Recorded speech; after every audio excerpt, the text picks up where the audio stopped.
In this section, we're going to be talking about becoming proactive about finding stars. Becoming proactive about finding stars. And in our own business, we interview people a lot of interviews. I typically think of the interview process as something that's more like a relationship building process. I want to be getting to know someone over time, and if at all possible, I'd love to even see a little bit of their work. And what I discovered is that if you build this thing called a virtual bench, that's what Brad Smart calls it, and we've been doing it since kind of the early days, that you can start getting a feel for who someone is. So let's say you meet someone and you recognize that they're a star and you're talking about them and talking to them.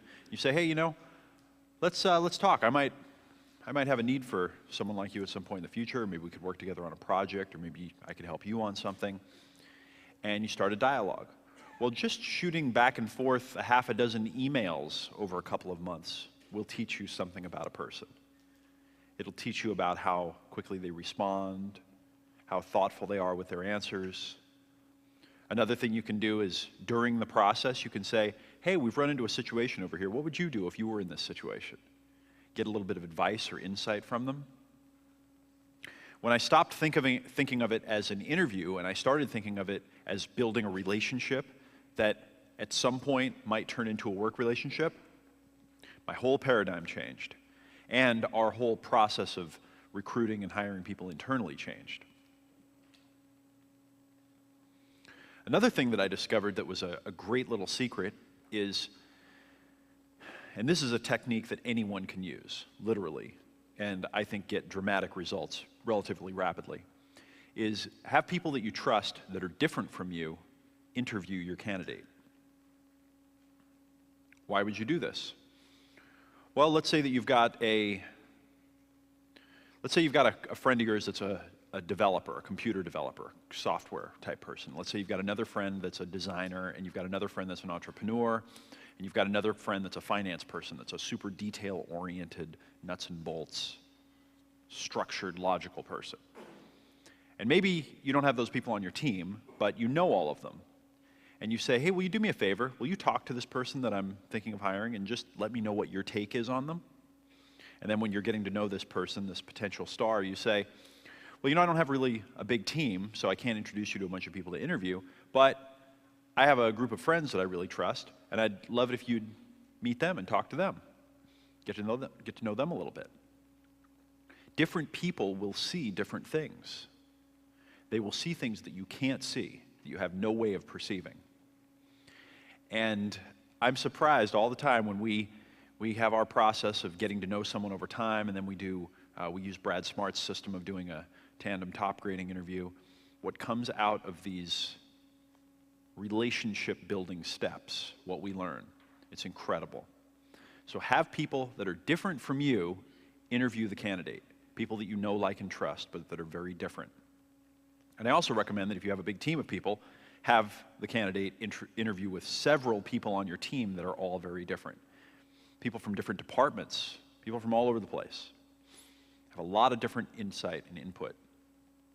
And then I think it's a good idea to get the group together to talk about the person, to bounce ideas off and say, oh, what did you hear? Oh, you know what, I heard that as well. I heard something totally different. I'm constantly getting these insights of, oh, now I see how that piece that they said fits into the puzzle. Oh, they kept making excuses for all of their failures with everyone? Oh, that's interesting. Is this making sense to you? Good. Have several people interview your candidates and make sure that they're different from you. Here's a quote from one of the greatest wealth creators in history, Andrew Carnegie. As I grow older, I pay less attention to what men say. I just watch what they do.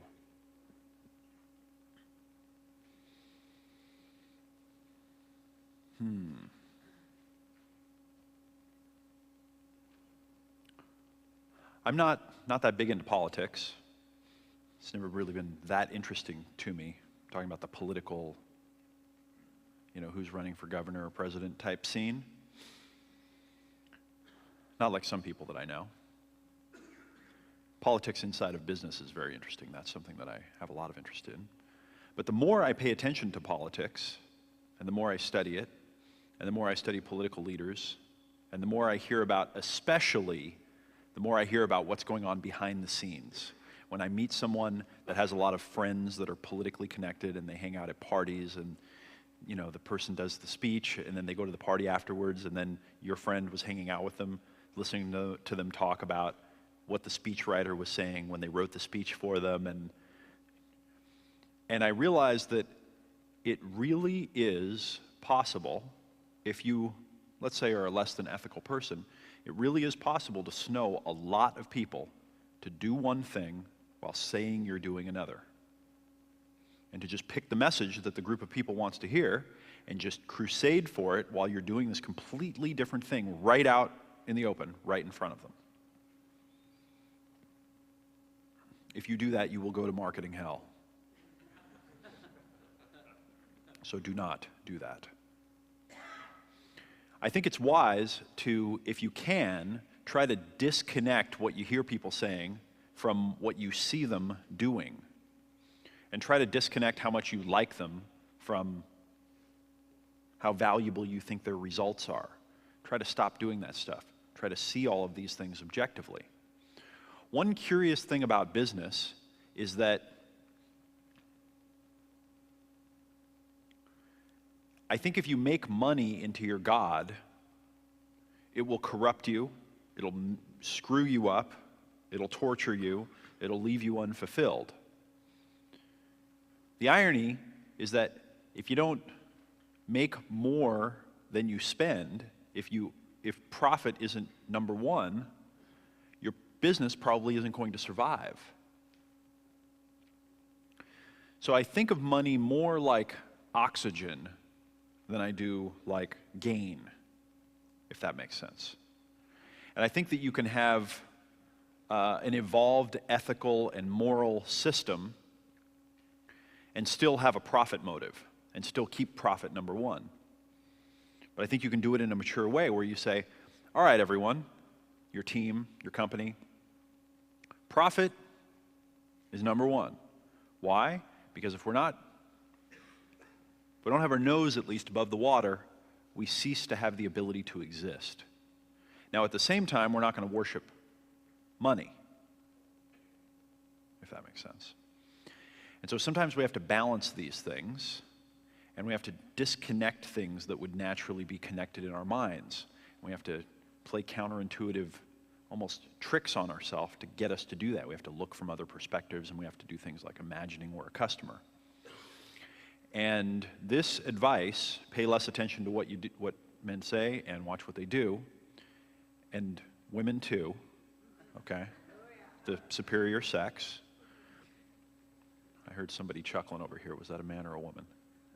They don't want to admit it, whoever it was.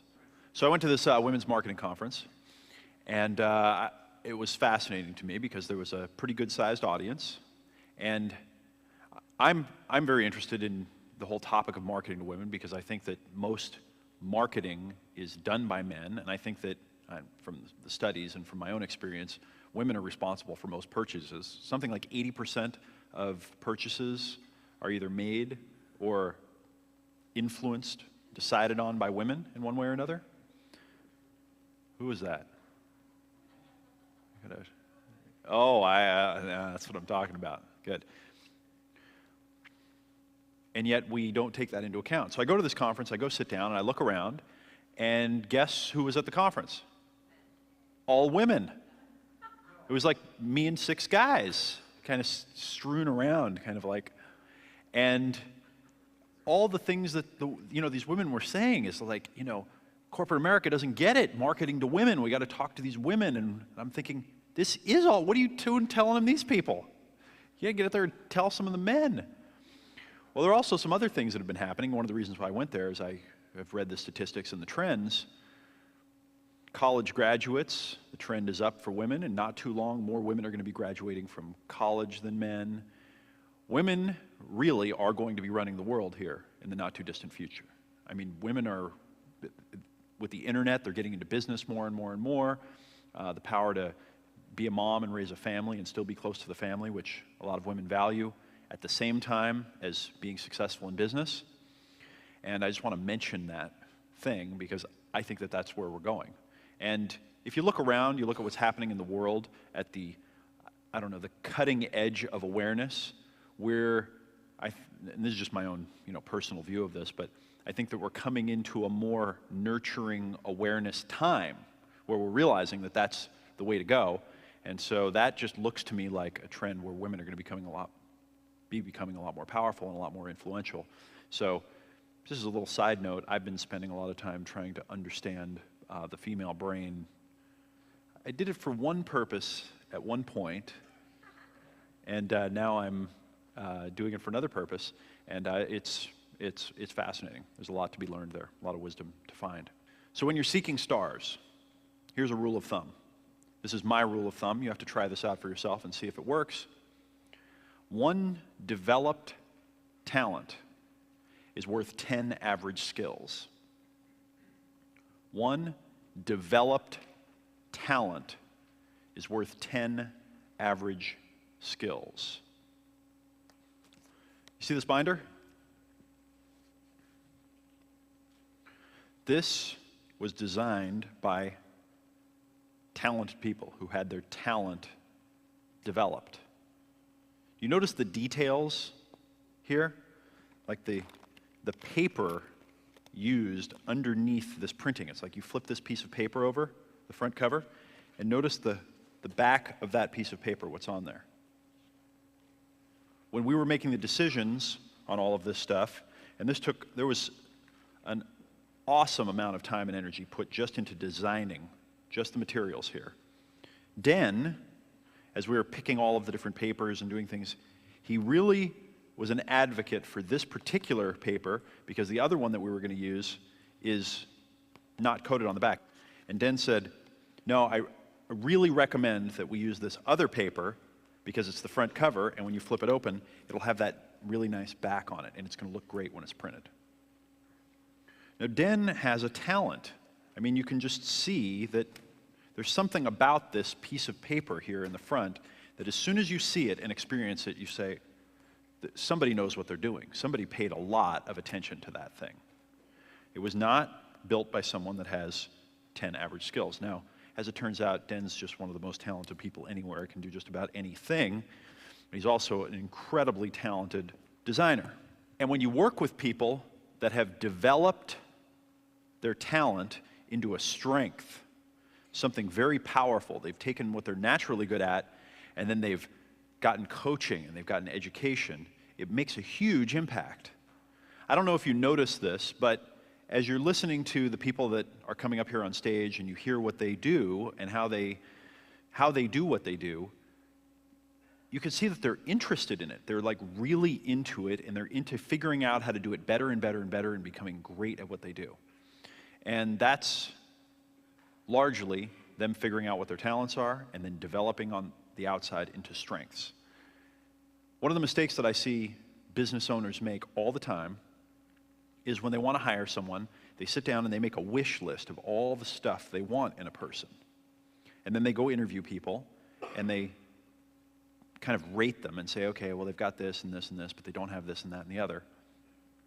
If you give me a list of 20 things that you want in a person, I'll take a highlighter and I'll put a highlight through about, 10 or 11 or 12 of them, and I'll say, okay, all of these traits can be found in this type of person, and the other ones that are not highlighted, you're not going to find them in that person. And if you do, watch out, because they're probably going to be really bad at all of them. And so someone that's great at everything, in a lot of cases, typically, unlike Den, but most people that are kind of okay at a lot of stuff, not really that good at anything. They're just kind of okay. And I found that as you're building your business, if you really want super horsepower, find someone that's incredibly good at that one thing that you need, and then figure out how to fill in the gaps around them. Almost don't even worry about them too much. Does that make sense? Do you understand the difference there? Counterintuitive, not something that you would naturally do. What we do when we're looking for someone for a particular role is we just say, okay, what what is that core thing that we're looking for? And I'm just trying to match one talent or one strength or one thing that they're really, really good at to that. And if they've got that one thing, we'll figure the rest out. If they're a superstar, we'll support them. A mindset that I take is, and I've kind of done the math in my mind, this is my own analysis in my business. I don't believe on average someone becomes profitable when they come to work with us for 1 to 2 years. 1 to 2 years. That's with everything considered. The time it took to find them, build the relationship, the money, how much it cost, the training to train them took the time of the team, that they weren't doing something inside the business. Is this all making sense? It's a long time. They've got to learn, they've got to come up to speed.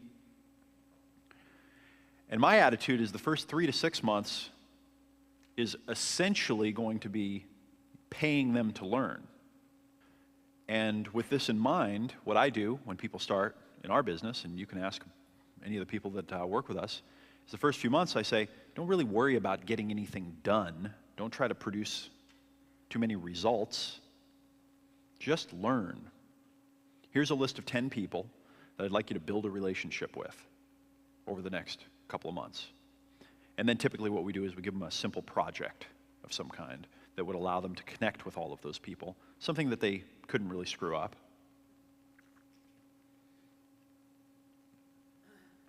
Here's a tip. I'm going to just give you a bunch of rapid fire ideas here on stars, or stars and non-stars. Underperformers, C players, are actually, they're typically talented in one key area: developing and executing creative approaches for securing their future employment. Underperformers are typically talented in one key area: developing and executing creative approaches for securing their future employment. One of the things that they do is build what I call black boxes. Anyone heard me talk about this? Black boxes, no black boxes, okay? What's a black box? A black box is a machine or a mechanism or a process or something inside your business that gets pushed off to the side and made complex and had passwords and keys and different types of levels of security put on it so that only one person knows how to run it. It's a black box. Some people experience this with their technology. I don't know how it works. I got a technology guy and he just does that stuff and whatever. And then the technology guy says, I need a raise. And you realize, wow, I never really thought of it that way. Like, I don't have any idea what to do if he disappears. Or, you know, I hired a gal to do my books, and she's put in this complex accounting system, this software, I don't even know what it is. I mean, who knows? I actually don't even know if these reports, I don't know. So I've got a rule of thumb called no black boxes. No black boxes. If I sense that something is being built that's complex and that only one person knows how to run it, it has to go. Here's a mistake: imitating people practices of big companies blindly. Imitating people practices of big companies. I started my business, and so I know what I need to do. I need to build an org chart.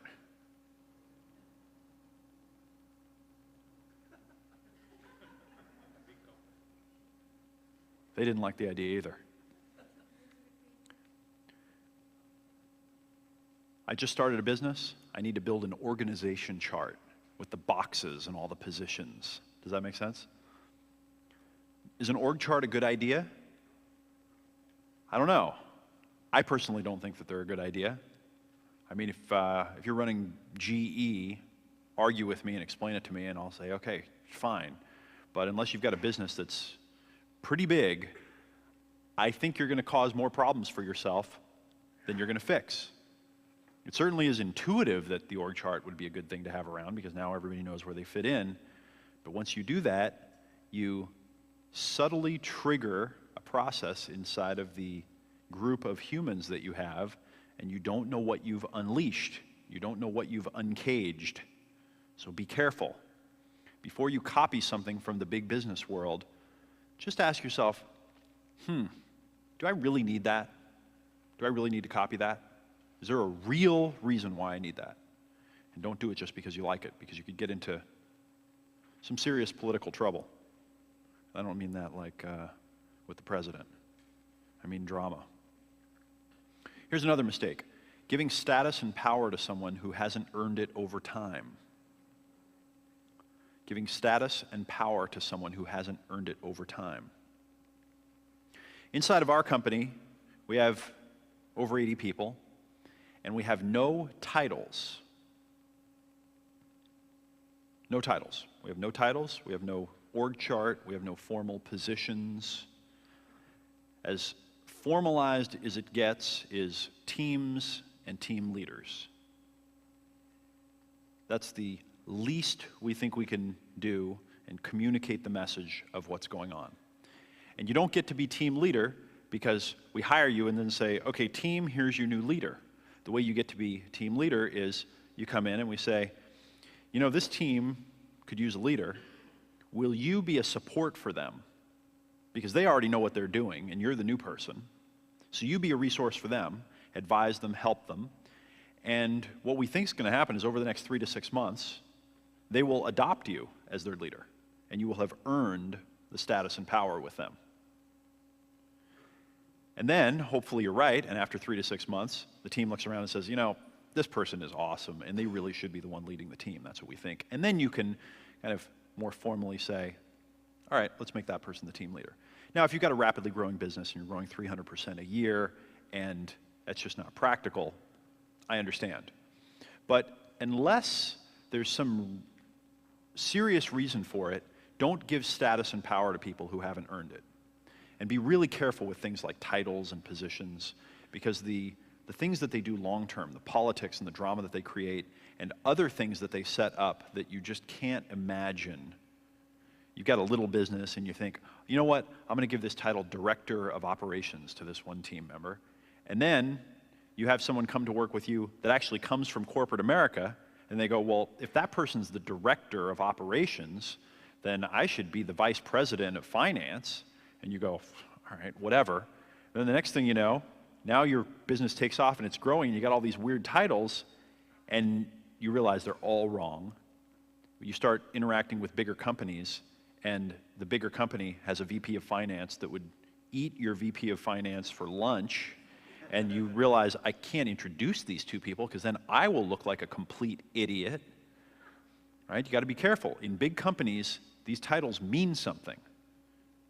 Okay? They really do mean something. We had business cards, a bunch of folks needed business cards recently, and we made some business cards. I'll tell you, we've experimented with this one. For a while, we were very open-minded, and we said, well, I'll tell you what, since a lot of people on our team interact with other companies outside, just make up a title if you want one, but never use it internally. You know, we don't care. You understand that outside world, so if you want to be the, VP of Business Development, whatever, if you think that's going to get you some cachet. But we've learned that these days companies are becoming more and more open-minded, and if you've got the goods and you know what you're talking about, it takes a little more effort, right? There is a trade-off, but if you call up and say, hey, we've got money to spend, or hey, we've got a value proposition or whatever, and hey, I'm the guy that handles the spending of the money for advertising, so let me talk to the one over on your team and let's do a deal, that works. The point is that bigger companies, titles mean something. They have relevance. This is something that has happened over a long period of time, and they don't take these things lightly. And when you start throwing these words around innocently, right, thinking, oh, I'm going to give them a promotion, I'm going to take you, I'm going to call the front desk person my customer service manager, whatever. Just be careful. Don't give status and power to people who haven't earned it. On our team, we have something that Joanne, who you'll meet here, she's coined it the osmosis hiring process. Osmosis. Because it happens over a period of time, and there's this in-between point, and it's kind of like you start out here, and you start talking to us, and you start building a relationship, and we keep getting to know you, and then you start liking some of our people, and Hey, then maybe we'll have you do a project for us, or maybe you can do some consulting with our team and get to know us. And then maybe we say, hey, you know what, this might work out. Why don't we try something a little longer term? And then the next thing you know, you've got a team going, and then it's like the firm. And it's just game over, you're in. We very rarely lose people. And I attributed a lot to this process of getting into the relationship a little bit more slowly and maturely. That's the way I think it works out. And I think that if you will take that same approach, thinking, I'm not hiring a machine, I'm not hiring a robot to do a job for me, and I'm going to give them money and they're going to create the result. I'm hiring a human, and there's someone that I want to become a long-term asset to my business. And if they're a star, they're probably going to like this process because they're going to want to get to know you better because they're thinking about their future. There are people in this room who are thinking about coming to work with our team, and they're here to meet our team and see what we do. They're here right now. Why are they here? Because they want to see what we're all about. They want to check it out. They want to kick the tires and talk to other people and talk to our customers. And is this all making sense? Lining up? Good. It's a relationship. So I mentioned earlier the underhand toss project, and I also mentioned in an earlier session this idea of setting conditions and then leaving them alone and seeing what happens. So maybe you've got some relatively simple thing to do, like, get the business cards printed for your company. You need to get business cards, and you got a team of 10 people. And a new person starts, and you say, I'll tell you what, I need you to get the business cards printed. You drive that project. And they say, well, I don't do that. You say, it's all right, just you own it. Here's what you got to do. You got to go to each person and get their name and all of their updated contact information and get the designer to give you the art, and then they'll send you over here, and then you got to go to the accounting person and get the money, and you got to do everything. It's pretty simple. You can't really screw this one up. Just go collect it all and make the project happen. And then leave them alone. Let them go. Don't bother them. Don't micromanage them. And just see what they do. See how they behave. One of the biggest mistakes you can make is to put someone on a project and then show up and go, oh, you're not doing that right. Here, do it this way. Oh, how you doing? Not so good? Okay, well, let me help you. Let me fix it for you. Give them some space. Let them run. And if they don't make it happen, suck it up and say, you know what, I made a bad call. This probably isn't going to work out. And try to do it in the first 30 days if you can. Do it early. Another trick that I use is I'm always asking people what they think about other people on the team. How do you like working with this person? How do you like working with that person?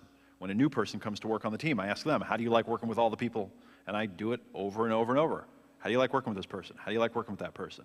The new person, what do you think of them? What does everybody else think of them?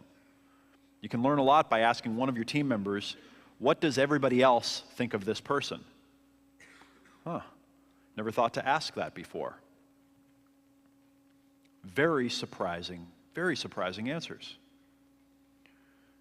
If you have a bad cultural fit, that can actually make it not worth it to have a person. A person doesn't fit the culture of your business. Why? Because it demotivates all the rest of your team members. And if you're not listening for that, if you're not saying, hey, what do you think of this person's performance? How do you like working with them? What does everybody else think? You won't even hear that. You won't notice it. Why? Because people don't want to come to you and say, they do good work, but I don't think they're a good cultural fit. I don't like their style. It's kind of uncomfortable. It's kind of weird. You'll never hear it. And if it's something you can fix, mesh together, blend, then at least you know about it. And if it's not, then you have to address it somehow. But not knowing is the worst, because then 2 years go by, and then something goes wrong, and it gets all screwed up, and then the person leaves, and then your whole team comes around you and goes, oh, finally, we're so glad. And you say, what do you mean? And they go, we hated that person. And you're like, well, why didn't you tell me? Because you never asked. I think one of the most important and overlooked and most critical pieces when you're recruiting stars is the environment that they're going to work within. And I don't necessarily mean a corner office, but I mean the working environment, the culture. I've been to Google's campus several times now, and every time I go, come back and leave with the team, and we're joking around about how great it must be to have every ethnicity of food all for free, and lap pools and segways or whatever. They got everything, and it's crazy. But then somebody on this last trip said, well, think about it. How do you get however many people they've got? I think they got 15,000 people now. I'll bet you 1,000 of them are millionaires, or several thousand of them are millionaires. How do you get a few thousand young, intelligent, talented millionaires to hang out and work all the time? You better make a cool place to hang out and work. It stops looking lavish and like too much when you think of what's going on. And you don't have to put in a custom kitchen and have a chef come in and cook food for everybody, but it's all about the vibe. It's all about, instead of saying, all right, you guys do the work, I'm going to go home, it's all about being there with your stars and making sure that you're living the example that you want them to be.